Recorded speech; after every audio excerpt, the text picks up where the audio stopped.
खान साहब को फौज से ज़ाती रंजिश है। फौज बयानिया है कि फौज सियासत में मुदाखलत क्यों करती है। अगर हम इस बयानियों को देखें तो 2018 के अंदर जब खान साहब वज़ीर आज़म बने थे तो फौज ने ही उन्हें वज़ीर आज़म बनाया था। फौज ने ही उन्हें इस मुल्क पाकिस्तान का इक़्तिदार दिया था, ठीक है। और बाद में फौज ही उन्हें आर्डर देती थी कि खान साहब आपने ये काम करना है, आपने ये काम नहीं करना। खान साहब अपने मुंह से ही कह रहे हैं कि जनरल बाजवा मेरे पीछे बैठे हुए थे, वो मुझे ऑर्डर देते थे कि खान साहब आपने ये काम करना है, आपने ये काम नहीं करना।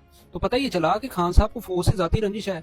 फौज के अंदर कोई ऐसी बुराई नहीं है जिसको लेकर खान साहब ने एक बयानिया बनाया हुआ जी ये सियासत में मुदाखलत करती है। अगर खान साहब को इसकी सियासत में मुदाखलत करने से इतनी परेशानी है तो 2018 में जब खुद वजीर आजम थे तब उन्हें क्यों ये परेशानी महसूस नहीं हुई, ठीक है। और खान साहब की जो यूथ है वो भी कम अकल है, ठीक है।